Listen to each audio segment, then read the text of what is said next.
हवाओं में बहेंगे, घटाओं में रहेंगे, तू बरखा मेरी, मैं तेरा बादल पिया।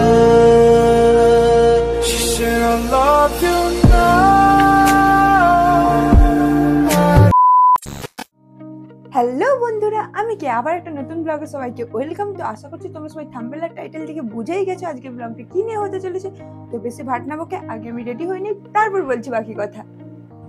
দেখো বন্ধুরা, আমি রেডি হয়ে গেছি। তোমরা সবাই কমেন্ট করতে ভুলো না আমাকে কেমন লাগছে জানিও অবশ্যই। এবার আমরা যাব ভিডিও শুট করতে আর তোমাদেরকেও পুরোটা দেখাবো। তোমরা ব্লগটা পুরোপুরি দেখতে থাকো। তো চলো যাওয়া যাক। A few moments later. আর তারপরেই দেখো আমরা ভিডিও শ্যুট করার উদ্দেশ্যে চলে গেছিলাম তমলুকের দিকে। এটা ছিল নৌকি বসানের রাস্তা, তো সেখান দিয়ে আমরা যাচ্ছিলাম। আর তারপর আমরা দেখো তমলুক পৌঁছেও গেছি। এখানে সিগন্যাল পড়েছিল তাই আমরা দাঁড়িয়েছিলাম। আর তারপর আমরা চলে যাচ্ছিলাম ভিডিও শ্যুটের ফার্স্ট লোকেশনে। আর এই গাছটা নিশ্চয়ই তোমরা অনেকেই জানো, এটা তমলুকে খুবই ভাইরাল একটা গাছ, বোগেনভিলিয়া গাছ, যেটাকে আমরা কাগজ ফুল বলে ডাকি। আর এখানে আমরা অনেকগুলো ক্লিপ নিয়েছিলাম। আর সত্যি কথা বলতে ওই দিন বেরোতেও অনেকটা দেরি হয়ে গেছিলো আর বৃষ্টিও পড়ছিল, ঠিক আছে। তার জন্যই আর কি মানে মেঘলা ওয়েদার ছিল। জানি না কতটা কি ভালো ফুটেজ এসছে, তবুও মোটামুটি ঠিকই আছে। তো এখানে 4-5টা ক্লিপ নেওয়ার পরে এটা ছিল সেকেন্ড লোকেশন। এটা একটা ঘরেরই কাছে, আমি ঠিক জানি না, বলতে পারবো না। তো তারপর আমরা থার্ড লোকেশনে চলে গেছিলাম। এটা ছিল তমলুকের বানপুকুর। তো তোমরা হয়তো অনেকেই জানো এটা। তো দেখো কীরকম সন্ধে হয়ে গেছিলো, আশা করছি তোমরা দেখে বুঝতেই পারছো। তারপরে এখানে আমরা আমাদের যে শ্যুটগুলো করার ছিল সেগুলো করে নিয়েছিলাম। আর তারপর এত পরিমাণ বৃষ্টি হচ্ছিলো, আমি তোকে বারবার বলছিলাম দেখো এই বুঝি বৃষ্টি আসবে, চলো না চলে যাই।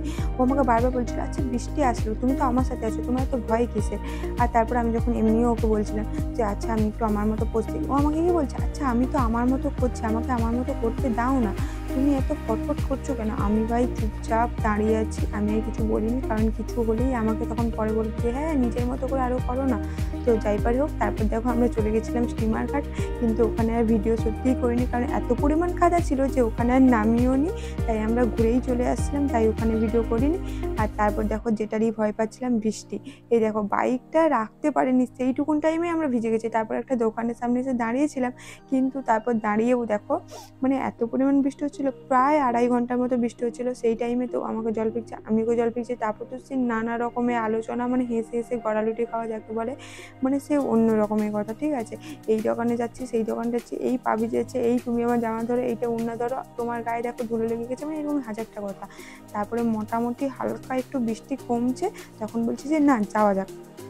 গেছে, দেখো কোথায় যাব জানি না, ওই বৃষ্টির মধ্যে কেন, বৃষ্টি কিন্তু পড়ছে তখন, ওই বৃষ্টির মধ্যে কেন আমাকে ঘুরাচ্ছে। আমি বলছি এটা আমার ঠান্ডা লেগে গেছে। আমাকে কি বলছে, তোমার বাড়ি যাওয়া নিয়ে কথা, তো ঠান্ডা লাগছে তো কী হয়েছে, তুমি তো আমার সাথে আছো। ওখান থেকেও বাইকটা ব্যাক করে আবার অন্য জায়গায় গেছে, মানে কোথায় যাবো জানি না। তো তারপর যাই পারে হোক, আমরা খেয়ে নিচ্ছিলাম মোমোর ভিডিও করা হয়নি। তারপরেও দেখো এমন অবস্থা, আমাকে এগরোল কিনে দিয়েছে, এই পাশে বৃষ্টি হচ্ছে, এই পাশে এগরোল, মানে আমি কি জানি না ও কি। তারপরে সে যাই করে হোক খেয়ে নিচ্ছিলাম আমি। আমার বাড়ির এখানে দেখো এই ফেমাস মটর ফুচকা, যেটা আমি খেতে খুব ভালোবাসি। কিন্তু ওই দিন আমার এত পরিমাণ পেট ভর্তি হয়ে গেছিলো যে আমি খাইনি, ওই খাচ্ছিলো, ঠিক আছে।